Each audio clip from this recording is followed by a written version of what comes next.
Hola, cage fighting connoisseurs. This is Kid Native, BloodyElbow.com, joined once again by the inevitable Eugene S. Robinson, author of something, something, something, something, something, something. This is so far down no fucks land. It's like I should just be talking to somebody else the whole show. I remember that chicken shit. Oh yeah. Actually, this is one of the more care-filled events we've had in many moons. The last time we were this, I predict we'll be as pumped. I don't know. Maybe you're hurt and has a sad. No, I'm doing pretty good. The game has been so good. You know how good the game has been? That fucking I'm gonna say it while he's here. That Sorrell has been talking big game about coming out of retirement. That's how good the game has been. Wow. His last fight was against David Loazo, and he's just gonna move beyond that. Actually, he says it wasn't. He says it was in Brazil. He fought an old Chinese lady, and he beat her, but after they made her put her bag of groceries down first. I see. Well, there's big money for that kind of thing in Japan. It was a little rough the third round, but he pulled it out. I see. Well, you can let her know there's big money for that kind of thing in Japan on New Year's Eve. So there's big money in that. He says, yeah, Japan New Year's Eve, you got to be there. Anyway, yes, this is an exciting event. Yes, UFC 210, the Care Don't Care preview. Eugene, we need a disclaimer. Crybabies, bedwetters, greedy bread gobblers, work-shy individuals, malingerers. This has less to do with your skills and talents as a fighter, more to do with the marketing heft and the weight that the WME puts behind you. If you're on a don't care list, it has more to do with the fact that you have not fought an interesting fight. Don't come crying to us. Fight an interesting fight next time, crybabies, bedwetters. There you go. And then as far as general global UFC 210 care level. Oh, yeah, it's high. Yeah. And I mean, it's all about titration, right? I mean, titration? Yes, they systematically turned the dosage down the past few weeks so that now that if you're any kind of junkie fan at all, you're like, you really want this to be good. And those bad thoughts that you have in your mind of the curse of AKA, last minute injuries, you're like, woo, I don't want to hear it. You know, DC being old, dancing around with the drumsticks and chicken. And, I saw a full page ad with Jerry Rice with his son. His son has now become a high-end realtor here at this place called Alain Pinel. They sell like. So this wasn't the Popeyes commercial. No, weirdly enough, it was like I going to save the picture to show you because he's there with very proud father with his son. His son looks like really a nice, well-adjusted kid, and he's selling minimum $6 million houses a pop. And I was like, yo, bro, where's the fucking chicken helmet? You're afraid he's getting away from his roots. Yeah. I mean, keep it real. Get that chicken helmet on. I'm sure people who want to buy $6 million homes will appreciate the genius that goes behind a rotisserie drumstick chicken helmet, Hey, I mean, I know it would make me more likely to buy if that was my price range. So let's jump right into this, and yes, let us not think. I'm being mocked as we speak, so I have to retaliate. Much like the Trump. He's probably doing some like fucking Snapchat thing. All right, so it's a pay-per-view. It's Saturday night. It's live from Buffalo, and I New still York. don't have a fucking place to watch it, which means I got a hermit crab. I'm gonna start asking people here tomorrow, and it's great watching them all go. Oh yeah, I got. So I just remembered I can't, motherfucker, hermit crab. Is it fitting that a man in my position should have to fucking scrape and struggle to find a place to watch the fight? I know. I mean, one of Ozzy's top stars, the new Oxbow album, kickstarting and sending off the prizes, and here you are, like John, doing a bit like John Belushi, the thing that wouldn't leave. Hey, look. See, we got artistic geniuses here. You see, wow. It's meta, man. It's meta. All right. We're deep in the tunnel. So it's a 5-fight pay-per-view, Saturday night from Buffalo, New York. It's going to be at the regular time. It's got 4 fights on Fight Pass, 4 fights on Fox Sports 1, 5 fights on the pay-per-view. First, 4 fights on Fight Pass, 4 fights. Okay, got it. Yeah. So first up, Fight Pass flyweights, Janelle Lauza and Magomed Bibulatov. What? Magomed Bibulatov. Yeah, I've cared about him before because of the whole Dagestani thing, but you know, I'm not going to be that. You know, this is like when the guy has an opening bid, and only suckers jump for it. I'm not jumping for it. Sorry, I don't I care. see. Yeah, I kind of care because Kareem Zidane of Bloody Elbow is worked into a full. He's got a big story about all the horrible shit going on in Chechnya right now. And Bibulatov is Yeah, actually yeah. not Dagestani; he's Chechen. Ah, Way in with Radikov. I know I'm butchering that name. And closely associated with the very scary government, Kadyrov. yes, of All right, man. Chechnya, which is apparently launching some sort of anti-homosexual. Yeah, they picked up 100 gay guys and have been torturing them and killing them. You Yeah, know. so it's All you like, UFC fighters who have been living off the fat of Kadriov's land, taking the free flights and going to hang out. And as a journalist, I could easily do the same thing. He's had a blanket offer: come to Chechnya, see how cool it is. You won't regret it.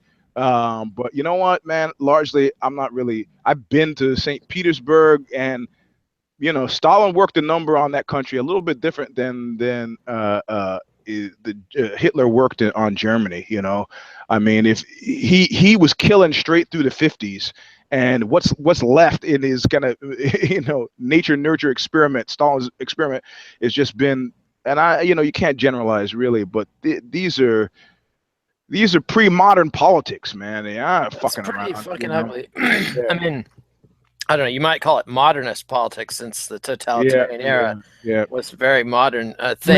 you haven't lived till you wake up in a basement chained to a fucking cinder block. Yes, yes. I read a lot of books on travelogues of Siberia, and I remember one book quoting a Russian saying that Stalin wiped out all the best genes in the Russian gene pool. So, you know, and plus Putin leveled Chechnya, Grozny. You know, it's only been 15 years ago. So, you know, yeah, there's a lot of. Yeah, but hold on. This has got nothing to do with the fighter, though, right? Or No, what well, does he that is say? actually closely associated with that regime. Like, he's got like an honorary title. It's like From Here to Eternity, you know, where the boxers get special treatment. Yeah.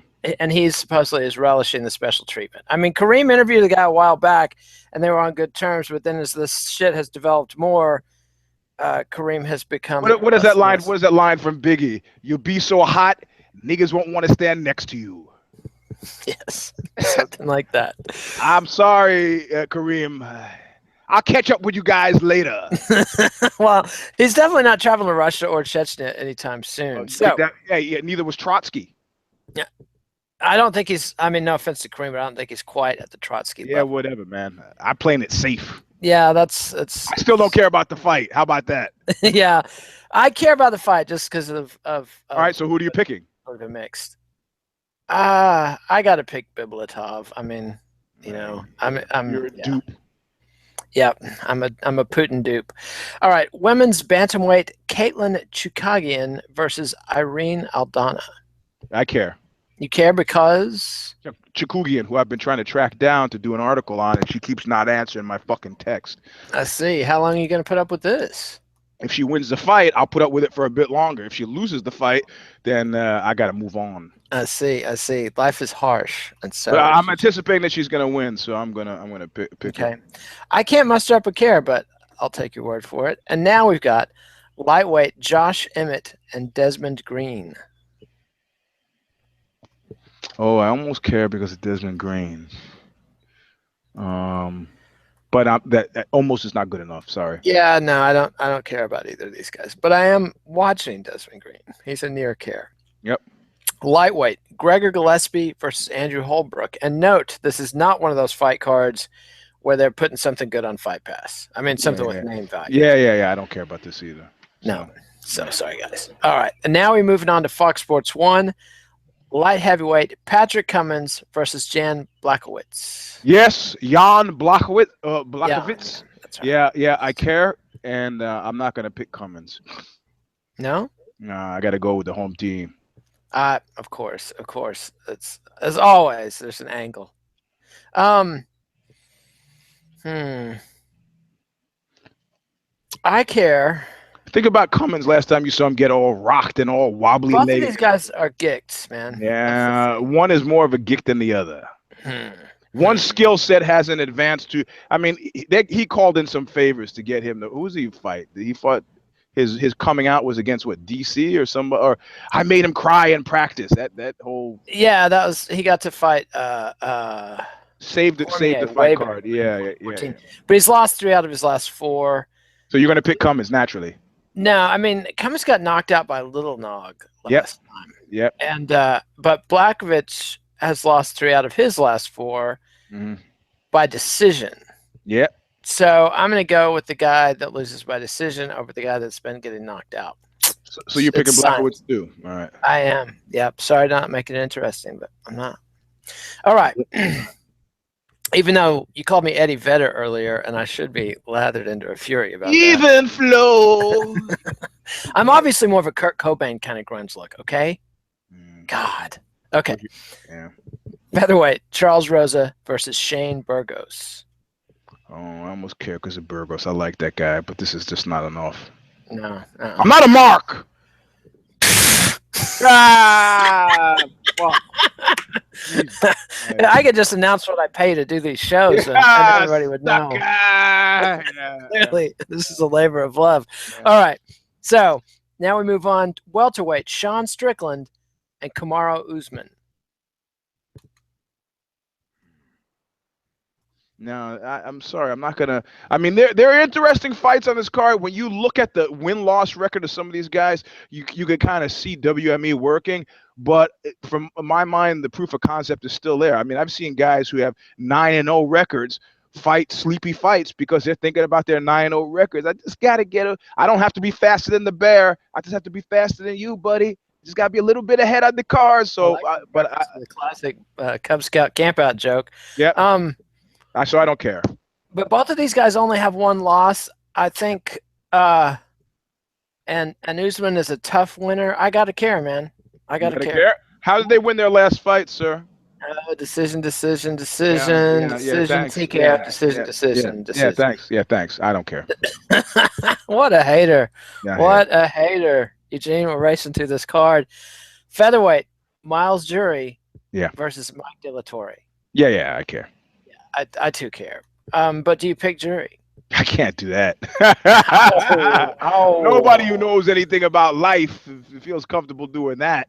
Yeah. I mean, it's just a 2-fight losing streak, and he was undefeated before that. And look, it was Donald Cerrone and Charles Oliveira. I mean, those are pretty tough guys. Yeah, but De La Torre, this is a setup.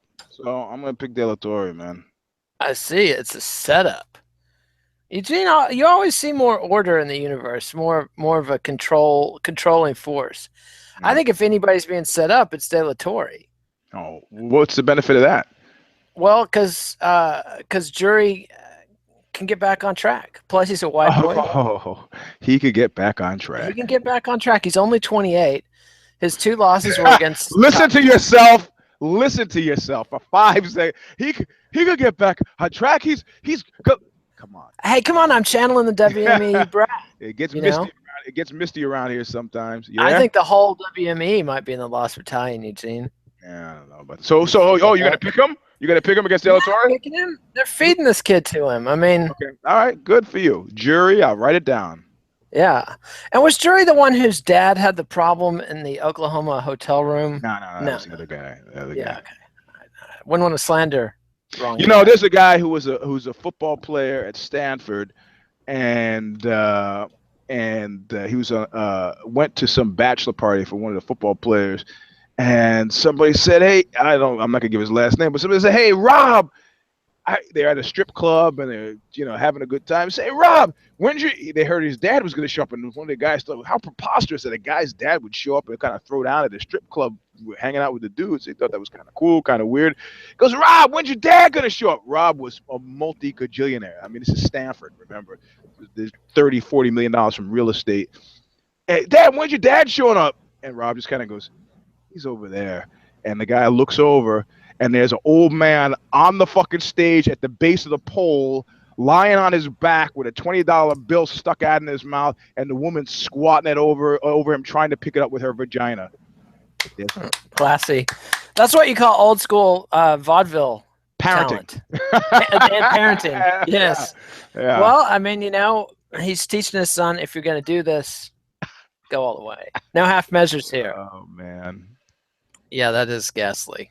Yeah, the human condition. I mean, the sun was 2021 at that point, but I guarantee you at 2021, I wasn't ready to see my dad in that kind of, no way. No, I'm still traumatized from seeing a guy that my brother worked with at the highway department in the 80s, who was a super nice coach of the office volleyball team, kind of paternal figure for the whole office, and really just put off a wholesome family vibe.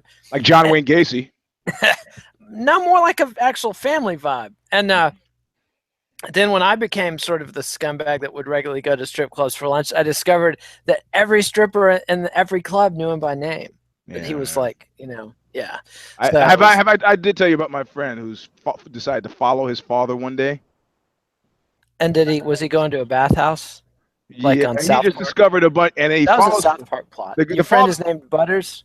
No, his name was Scott, and he followed his father today, and his father just went from sleazy place to sleazy place. And then when he got home, he started searching through his father's stuff, and he said, "Hey, Eugene, what is this thing?" And he described this thing, and I said, "I don't know, man." He was like, he couldn't figure out what it was or what it was used for, and then he found it online. He came into school the next day. He was like this. I go, "What happened, Scott?" He goes, "I figured out what that thing was." I go, "What is it?" He goes, "It's called an anal slip and slide." Ew. Ah, man, I'm mad. So you know what? Don't follow your dad. Don't do that.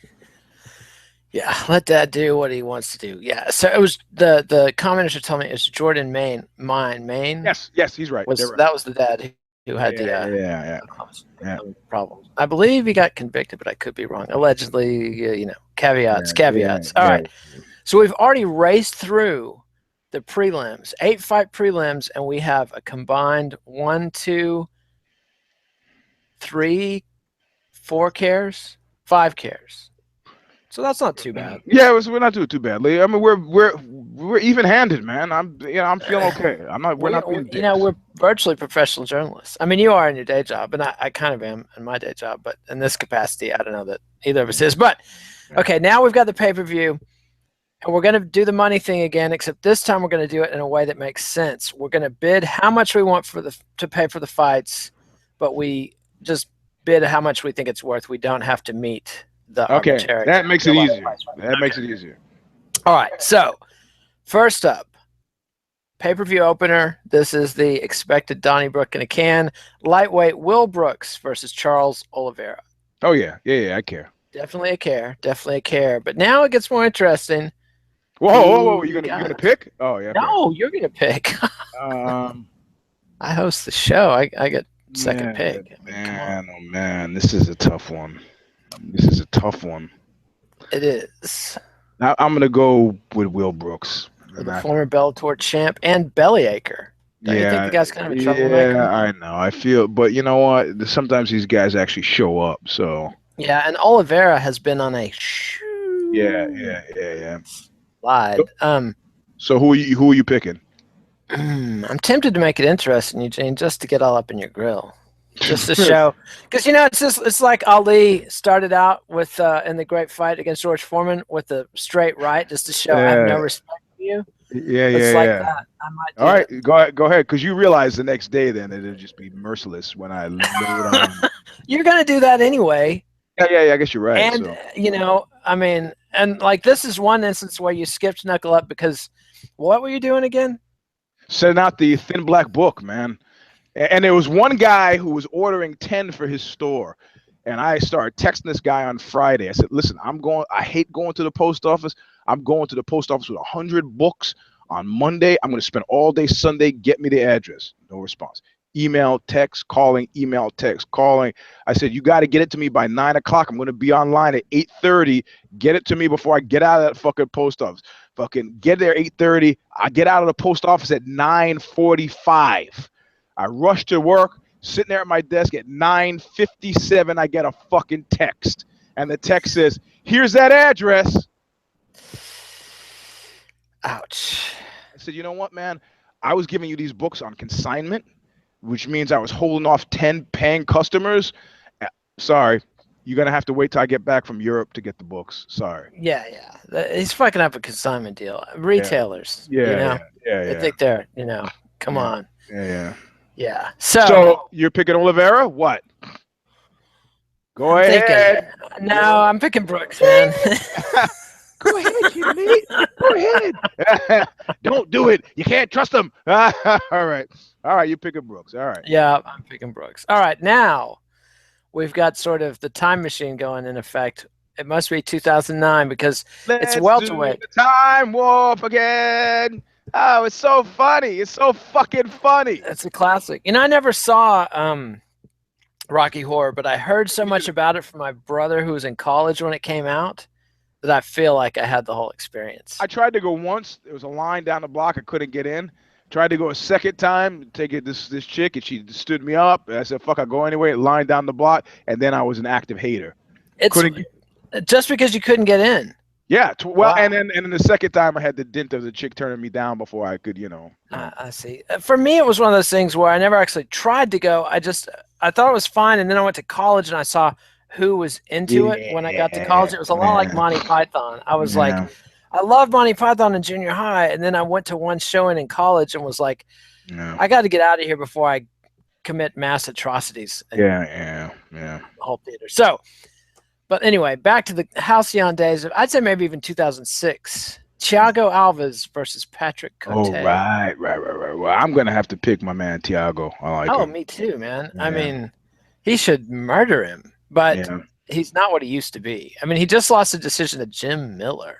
But that was a lightweight. Man, he used to be, but that fight was all right. That was an all right fight. And he was a lightweight, and he's not going to be cutting that kind of crazy weight for this. Remember how bloated he used to be? Yeah. At the same time, we're both. Ooh, good name for it. But Cote, you know, if Alves is a shadow of his former self, Cote is just a wisp. I think they gave him a gimme to his last fight, and I think the two-step was supposed to be at that point. He was like, "Thank you, everybody. It's been a wonderful career. I'd like to leave on my own terms, and so I shall." Cote, or are you talking about Cote? Because his last fight was no gimme. He got Donald Cerrone. He got gimmied to Cerrone. Who did he fight before then? Because then I missed it. Well, he fought Bloody Elbow community member Ben Saunders, so don't call that a gimme. Yeah. But he did beat his ass. So, and Josh Berkman before Saunders is the guy who died, right? No. That was oh God. Now you're making me blank. That was he's a Bloody Elbow guy, man. Josh. Yeah, that was Josh Salmon. Yeah. No, Saunders. What does it say that I remember the name before you remember the name? You knew the guy. It says that you froze me. You made me change tracks. Come on. I'm on drugs here. Right. I'm drinking heavy cream in my coffee. Let's see. Now Saunders is no gimme. I mean, and he's won his last two fights. So I don't have enough faith in Cote anyway, so I'm not. No, I don't either. I just got to go with Brazilian over the French Canadian, unless it's George St. Pierre. Well, and also, you know, Buffalo's close, so I think that this was a regional pick for them. Yeah, Buffalo is kind of Canadian-ish, isn't it? Well, I'm surprised Trump hasn't kicked it out of the country yet. Well, he's a New Yorker. He won't. Yeah. I thought New Yorkers hated Buffalo. They don't hate it. It's just upstate. They don't go there. They just don't. They don't go there. It's called upstate. It has no cachet. Have you ever been to Buffalo? I have. I played there. I played Broadway Joe's. Joe Namath's club. It is a fucking hole. Broadway Joe has a club in Buffalo? Yeah. Either Buffalo or Albany. They're so close, I forget which. Does he actually go there? Are you kidding me? That's a no? No. Is Broadway Joe dead? No, he's still alive, I think. Drinking. You think he's still swinging? You know, if the fate if the lady moves slow enough. If the fates allow it, you know. Last time I saw Broadway Joe, he was like sexually harassing a female sportscaster live on the air and was visibly drunk at noon on a Sunday. That was great. Not the sexual harassment part, but just the drunken. Not that we're in favor of drunk on a Sunday either. Well, he was being charming about it at least. He was like saying. He wasn't saying, "I'm going to kiss you." He was like saying, "Hey, can I have a kiss?" Say, "Hey, baby, classic. Fuck all those cameras. It's just about you and me." Fuck, that's a pretty persuasive argument, you know? It's like the end of Lord of the Rings where Saruman tries to enchant the hobbits one last time, and he blows away in a little wisp of steam. You know, Yeah. there's a guy I know in the gym, and he's like working out with this woman, and you know, she's like 23, and he's really investing the time, but everybody can see that never the twain shall meet. Unless maybe he gives her some money and she takes advantage of it. And then at some point, it went through the gym like wildfire. He decided to make his move, and of course, he didn't. So this built up over weeks or just one day? Like months. Months. Okay. And him showing up on time and helping her with her workout and doing this, and then it went through the gym like wildfire. Not because he told it naturally, but because she told it. And he made a pass at her, and she laughed in his face and said, "You're old enough to be my father." Ouch! Ouch! Ouch! You know? Ouch! Yeah. So that is, I didn't realize the enormity of that when I was 25 myself. Now as a man who's almost 55, I'm like, Jesus. Yeah, you don't want to take that kind of incoming fire. He should have seen that coming. He should have seen it coming. Don't do that stuff. Don't do it. Larry David, in his HBO only movie that I can't remember the name of either, had a scene just like that, where he was trying to steal John Hamm's wife. He should have known he's not in the same league as John Hamm. I mean, I would know that. Okay. Here's a great story. The D-Man says, he goes, "I seen Rocky Horror once.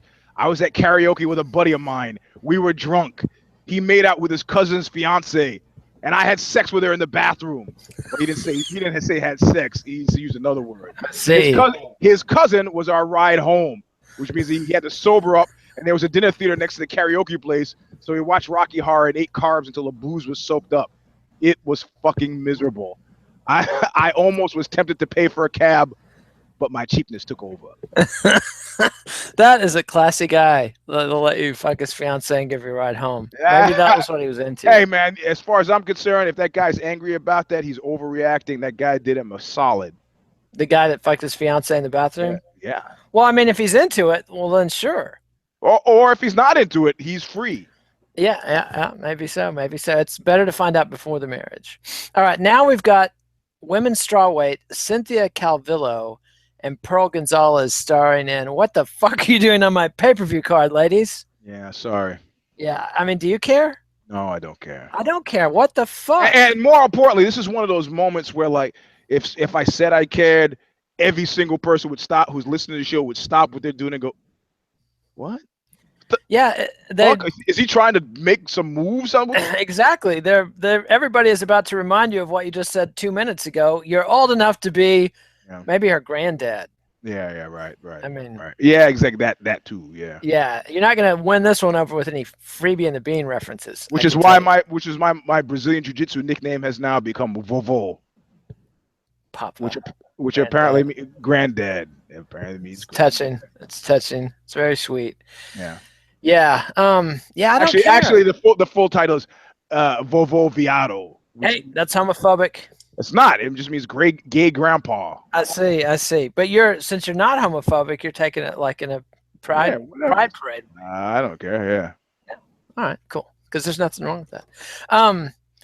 Yes. And now, Eugene, the mists are gathering in. I hear the sound of chop of the woodpile. Chris Weidman versus Gegard Mousasi. Oh, I care, man. I care. I know you do. It's almost a morbid obsession. Are you stalking? Are you stalking him? Do you have anybody there in Long Island watching the woodpile? I do. I have guys there, and they've not said anything to disabuse me of my woodpiley misty notions with Alamane Sterling and Al M-I-N or M-I-Out, Iaquinta and Chris Collier Greens. It's like, you know, the first time I went to Italy, I'm kind of walking down the street and I see a car accident. Like a guy has hit a guy in a scooter. Ooh. and they're both standing by their crashed up vehicles. And it's like it was like a kabuki theater. The guys are pulling their hair. They're raising their hands to the sky. One guy's torn his shirt open, is falling to his knees. And it's like, man, if I tell anybody about this, they're going to think I'm fucking exaggerating. It's such a cultural stereotype. What the guys are like, and they're going to think I'm joking. I envision Longo's place exactly like that. That's just a routine day at the gym, too. That is the day at the gym. And, you know, in my association, my time with Maddie Sarah, I have nothing at all to dispute that. Not a single. That's like if somebody drops their head going for a takedown, then just, the guillotine is there. What are you doing? What are you doing? Exactly. Tearing open his shirt and pulling his hair. Keep your head straight up, straight up. What the fuck? So yeah, but they're just letting Weidman kind of slide out there. It seems, you know. I care about this big time, but I'm gonna go with Mousasi, man. God, yeah. I mean, it's almost like Sarah and Longo were like, "Who you fighting again, kid?" Oh yeah, good, yeah. Wow. Ooh, Mousasi. Especially Mousasi's fucking. He's just angry assassin Mousasi. Dutch, like this isn't lazy Mousasi. This is I'm killing people Mousasi. Yeah. I've been overlooked for a long time. I watched this clown talk his way into a Rolls Royce. I'm fucking what is that great Raymond Pettibon illustration of a hand and bullets loading up a revolver, and the legend he wrote above was, "I've been good too long." This is fucking Mousasi's. I could be wrong. Yeah, I mean, he got fucking taken out by Uriah Hall, but then had to rectify it. But he rectified it. Yeah, so I'm rectified Belfort and Santos. Yeah, I think he's going to rectify Weidman all the way. And Mousasi's pre-fight shit talk has all been, "Fuck some WME. I want some money." Like, you know, he's a man on a mission. He's in a co-main event, and I guarantee you they're looking past him. I guarantee you they booked this just as dumb as they booked the last Rousey fight, where they really think Weidman can beat this guy. Who's Chris White fighting? I don't think foreign guy. I don't think Weidman's style has changed enough so that it's not completely dialed into the Mousasi computers. I could be fucking eating crow on Sunday, but it just doesn't feel like a smart move to me to pick Weidman. No. And if anybody disagrees, say so now. Say so now. You could be the dark horse long shot. You could be crowing on Sunday. People are picking Mr. Woodpile in the comments here. Really? Yeah. I mean, it's Notorious VC who's in there every episode. So he's fucking trolling us. I think he might be. I think he might be. I don't know about that. Yeah. I need some backup. I need to hear why you think this is a smart thing to do.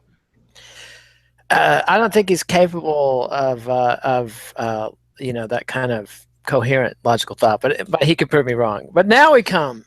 So are you picking Mousasi as well? Let's just clarify. Yes, I'm picking Mousasi. Does it have to be said? I mean, come on. Yeah, it does have to be said. Okay. We've got shoes and pants on. Shoes on the feet. Pants on where pants go.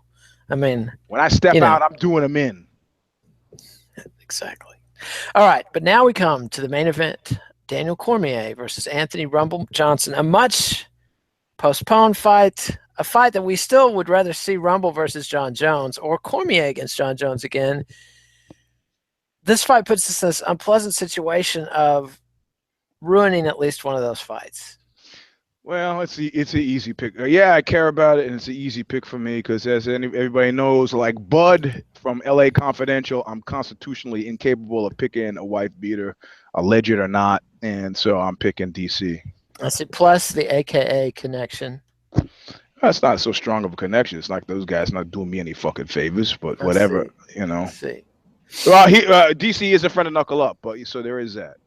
Yeah, that's exactly what I was referring to. Nepotism. You're like the Trump administration. Cronyism. It's all cronyism. I tried to explain to that Trump guy who was here a little earlier. I tried to explain to him. Is he still a Trumper? Yeah, and he's like fighting with me. He goes, "Hey, man, I'm doing the if I did it thing. I'm not arguing with you about the rightness or wrongness of this guy as a presidency. I'm saying he's making jackass PR moves. He's gotta, mainstream media." I go, "Since when do you give a fuck about the mainstream media? You don't care, and neither do any other of his other votes." "Yeah, but it's a slow drip, and then look what it did to George W. Bush." I go, "He had 2 terms, and people miss him now. What are you talking about?" He's like, people only miss Bush because they're dumbasses and they miss him because they hate Trump. But that much is right. So I go, Bush did the basics, show up at work, do the press conference kind of stuff so much better than Trump that you overlook the whole illegal war, torture, surveillance state. But look, the point is there comes a time when it makes more sense just to stop saying fuck you. and he's disagreeing with me. He's like, every day Trump gets up and he's got, fuck you. Do you think that's effective? It's not effective. If you think it's effective, let's you and me go out Friday night and put it into action. I'll just start saying fuck you to everybody, and you see after the third or fourth fist fight whether it makes sense. It doesn't make sense. Power, fucking walk softly, big stick, man. Come on. Yeah. Come on. I didn't even say stop tweeting. I just said stop tweeting stupid shit, you know? Well, that's kind of his brand. And get rid of Sean Spicer. Yeah, Spicer's got to go. And the tweeting has really, the whole wiretapping tweet, which if he was more up to date on technology, he would have never used the term wiretapping because that's manifestly false. Yeah. If he had just said they were spying on, you know, because that's actually manifestly true. Yep. Whether or not they should have been spying on him because they were fucking hip deep with every criminal in Russia. Yep. That's a different question. I'm not so big on the whole. I don't think there's proof that Putin hacked the WikiLeaks emails. I don't think there's any evidence that impacted the election. But I do think there's mountains of evidence that show Trump is all in with the fucking Russian mafia to a level that the media should have fucking told us before the election. I mean, this guy is like, it's like he's got 3 fingers and he's coming out of Japan, you know? I mean, I just got sleeve tattoos, you know, chop my pinky off. I just like him, that's all. Yeah, I just love the Yakuza. You know, I'm just down with organized crime. Yeah, and that's what I'm like, you know, if somebody comes out and says, I get this from my Russian friend, actually he's Georgian, and his attitude was at the time when I would just punch a guy in the face for, you know, guy says something wrong, boom, I'll punch him in the face, right? So he goes, you gotta just fuck. I go, what? He goes, people could say anything they want to me. This guy grew up in Georgia. He goes, and I'm a whatever, free speech. But once they put their hands on me, then it's over. And so I go, you know, that's a pretty good philosophy because it establishes a line. You know, go ahead, you chat all you want. That's fine. You do it, and then if you think that those words don't, and then you boom, he's got to do something, man. This is just a fucking pointless waste of time. It's just a waste of fucking time. He goes, no, he's got to fight this battle with the mainstream media till the end. To what end?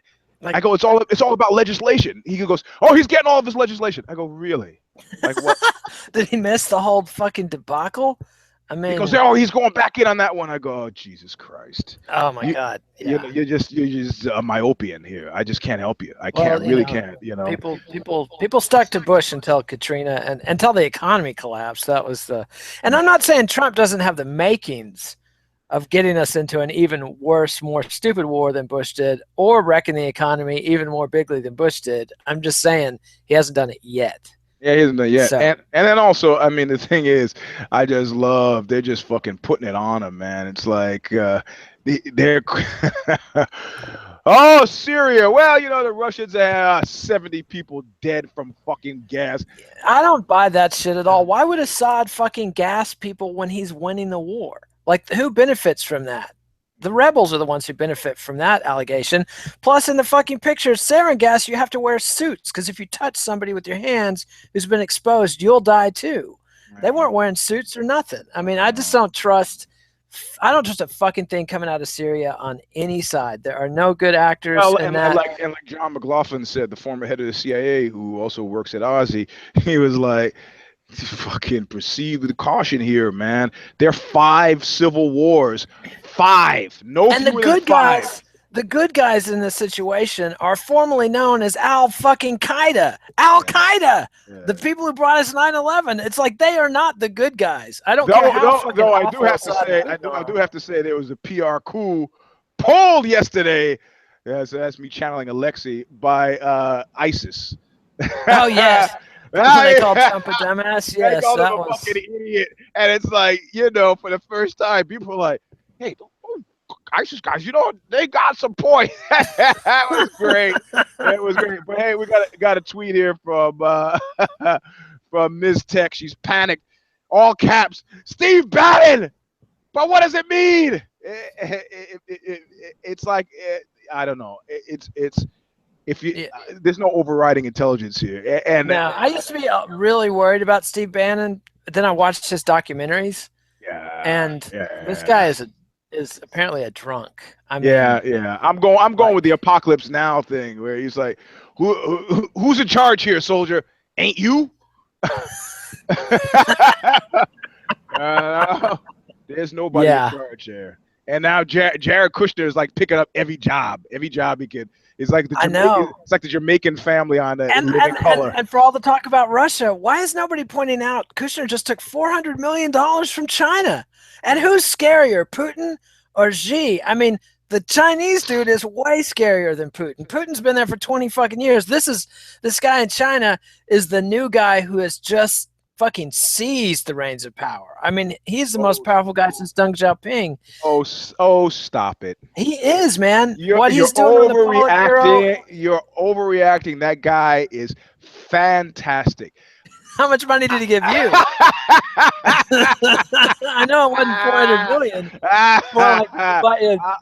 got you your own Jerry Rice chicken helmet. Yeah, chicken helmet. I could be bought much cheaper than 400 mil, man. Me too. For the record. Yeah, for the record. Yeah. I mean, yeah. Okay, but back to business. Cormier versus Johnson. The first fight was an excellent. I mean, one of the most just back and forth, brutal, big thundering dudes rumbling across. I mean, remember when Rumble hit him and he literally flew across the octagon? And then Cormier guts it out and, uses his skills and his bravery and I mean, he was fueled by those drumsticks. It's entirely possible. Yeah. But I mean, that makes me think of Dan Henderson when he fought Cormier and went all racist with the chicken bucket thing. Didn't work out for Dan. But Rumble, I'm just gonna say this. I'm an unprincipled scumbag, Eugene. I'm just as upset about the wife beating allegations as you are. Yeah. But we got to look at the bottom line here, Eugene. If Rumble wins, it sets up the Rumble versus Jones fight we've never seen. Yeah. If Cormier wins, we're back in Cormier versus Jones land. And with a depleted Rumble. Not that I don't sympathize with all the women whose cell phones he threw away. And you also have a trilogy. And you have a trilogy. Right? Yeah. Because if Rumble wins and fights Jones and loses to Jones, he could fight Cormier again. He fights Cormier again. Or if he beats Jones and Cormier has a couple big wins, then Cormier and Jones again. See, before this is like we're in the Fox boardroom talking about keeping O'Reilly on. Yeah, that guy, man. We got to save that for the show tomorrow. Jesus Christ. Yeah, if I did it's tomorrow night. So yeah. Worrying about that. So that's why I'm picking Rumble. It's an element. I mean, I don't want to say wishful thinking because again, I don't like the guy. I enjoyed watching Cormier break him before, but I just feel like Cormier is aging, man. Mm-hmm. Well, and also we've talked about this before, and I don't want to call it the AKA curse, but we just gotta how those guys train. And I think the preponderance of wrestlers. I mean, I train with some wrestlers here, and I can tell you that there's a reason there are no old wrestlers, man, or that the old wrestlers. I interviewed Dan Gable. Hip replacements. Yeah, double hip replacements in the case of Dan Gable when I interviewed him in Iowa. Plenty tough guy. What does that mean? Does that mean they replaced both sides of his hip, or they replaced his whole hip twice? 1, 2. Fuck it, didn't work. 1, 2. So that's what it means. Yikes. And I mean, but you got guys. You got Ed O'Neill, black belt in Brazilian Jiu-Jitsu. Dude, 65 years old, whatever. But it's not like he was competing at a level anything remotely comparable. Does he even compete? I mean, he trains in the gym. Hey, listen, you know what? Don't even start with that. I was supposed to. Would you challenge Ed O'Neill? I would, of course. And then would you beat him? I'd like to think so, but I gotta. You think you can call your submission on Ed O'Neill, don't you? Yeah, I think I could, but how would you tap him, Eugene? Oh. Well, I'm not. Just give us a nice soundbite. I'm not going to give it away because just not say. Because people are still trying to put together that fight with me and Luke Just Thomas. say, Ed O'Neill, I'm calling you out, and I'm going to tap you with this. Ed O'Neill, I'm calling you out. I'm going to tap you with a knee bar, a move I never do. All right, expect to see I'm that not on giving Facebook. away I'm not giving away my secret sauce because I think somebody could actually put together the Eugene versus Luke Thomas charity role. See, I think Luke is ducking you. And by charity, I mean Eugene has to pay his taxes. So Luke actually gives to charity. So do I. I mean, in like a real documented, verifiable sense. Hey, man, I went to Goodwill the other day and I gave him some T-shirts, man. If I see those kids out there, did you get a receipt? For tax reasons, yeah, I got a receipt. So when you see those little indigent kids, those little street urchins running around with Sorrow Academy shirts, you'll know that I stole them from here and gave them to Goodwill. That's touching, Eugene. Yeah, touching. Yeah. So yes. So expect to see this on. We might get this Ed O'Neill. No, I mean, look, the reality of it is, I was supposed to do America's Cup this weekend, and I got the Brazilians who run this thing, IBJJF, sent me an email yesterday, and they go, we got some bad news and we got some bad news. The bad news is there's nobody in your division. In fact, there's nobody in contiguous divisions, so we can do a couple of things. You can show up again. The age thing. Age. You can come and you get your complimentary T-shirt and get your medal, or you can, get a refund, or you can credit to another fight. So I asked Sorrow, I said, now you have a coaching moment. What the fuck do I do? And he goes, get your money back and save it for another fight. Okay, then I go here, and the Trump guy goes, you dumbass, you should have just gone in the open. I go, what? I guess I could have, and then fight a guy who's 265, who's a fucking black belt. Are you kidding me? Get the fuck out of here. 22, 23-year-old black belt. Nah, I'm not that desperate. I need the money more than I need that. So the reality of it is, I want to compete, but pickings are slim. Pickings are slim. And at this point now, I can't get away with going and fighting one guy and winning, because then people start mocking me for how deep was your field. I'd mock if you beat 2 old guys, Eugene. Maybe even 3.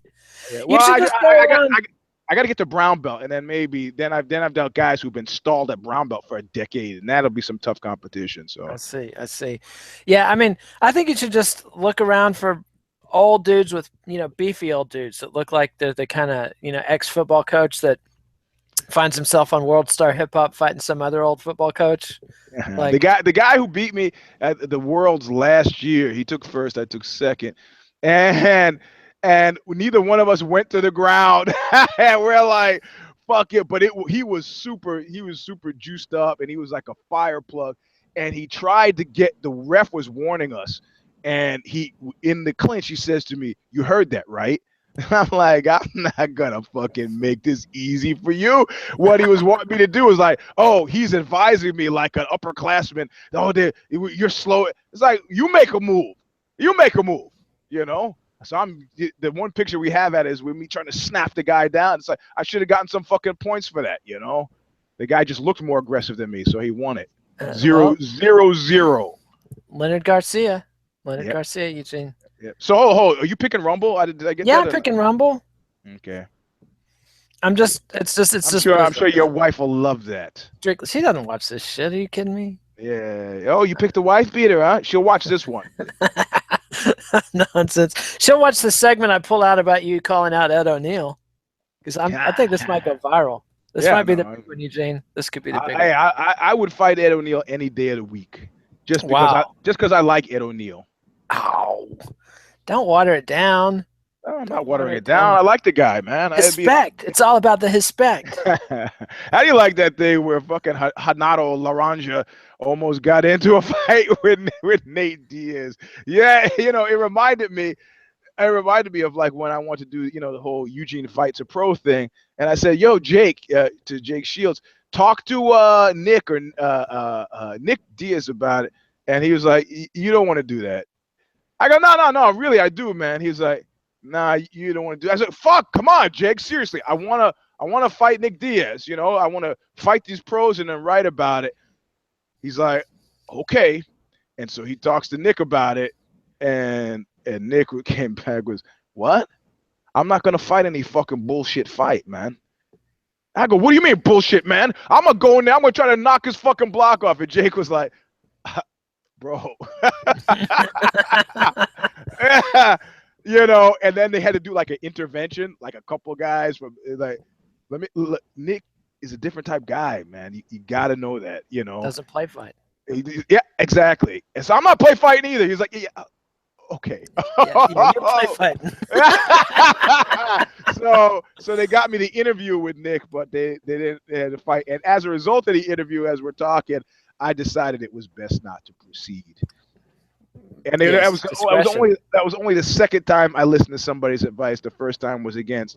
I was going to go out to Vochanchin in Judo Gene LaBelle's place and roll with ghetto man Joe Charles. And Todd Hester, who was the editor-in-chief of Grappling, said, do not fucking do this. I go, no, man. He goes, do not do it. I go, why not? I'm not afraid of those guys. He goes, man, this has got nothing to do with fear. I guarantee you 100% you will leave there injured. Guaranteed. Guaranteed. And I was like, yeah, okay. You reviewed the tape of Joe Charles's monkey roll and said, yeah, I don't want fuck that, man. All those guys, every single fucking one. Judo Gene LaBelle, Vochanchin. These were hurting guys. They were. Many a stuntman on the Rockford Files learned to regret fucking with Judo Gene. Oh, what happened? I can vaguely remember that. He's like the bad guy in virtually every Rockford Files. And, yeah. And so, yeah. So, I mean, that was kind of just, me talking and everything. All right. So, I believe that's our show, Eugene. That's it. That's it. We're picking Rumble. UFC 210, Saturday night, Buffalo, You're picking Rumble. I'm picking DC. I'm picking Rumble. You're picking DC. All right. So, give us a thumbs up on Twitter. Eugene doesn't know how to do it. He thinks that's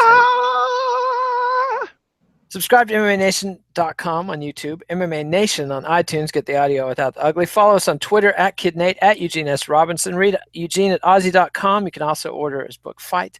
Everything. Fuck the book. Go to HideYourHeadMerchTable.com, baby. Pre-order Thin Black Duke, the new Oxbow record. The new Oxbow record. I saw you on NPR. NPR.org, yeah. So did you get the Terry Gross action? No, I've been militating for it. I keep sending her tweets. I see. Have you sent her one with your shirt off? Nah, but I did send the penis shot. I see. I heard Eric Idle did that, and it worked. I don't know if it did or not, but but he said it on her show, so it must have worked. Oh, well, I had a joke about Trump that if we ever see him with his shirt off, he's going to look like Alexander Emelianenko with all the Russian mafia tattoos all over his body. That's actually good. You should have gotten that in there. That's good. Yeah, but I did. You see, I'll save it for if I did it. Yeah. All right, so that's our show. Adios, MMA aficionados. We'll see you tomorrow night for If I Did It, and tomorrow they'll have the MMA Vivisection. Saturday night after the fights, we'll have the 6th round with me and Zane. Yeah, and then Eugene will be back this week with Knuckle Up. No excuses. No excuses. There's a big fight, and I'm not fighting the America's Cup. So that's right. And I told him, I said, hey, take the weekend off. It's a slow weekend. That's what I said. I think I even suggested it first, maybe. Yeah, well, I asked. I mean, because I could have done it, but I would have been doing it at midnight, and then that's fucking. Yeah, it was. And I have to say, it was a studied decision. It's not like I didn't watch the Bellator fight. I was watching as I was packing the books, and God, you know, don't even depress me with the King. Yeah, I got friends who work there, and I just, Yeah. I'm rooting for him, but I'm not. Yeah, not caring. Right. So, anyway, adios. All right, man. Later. All right, later. Bye.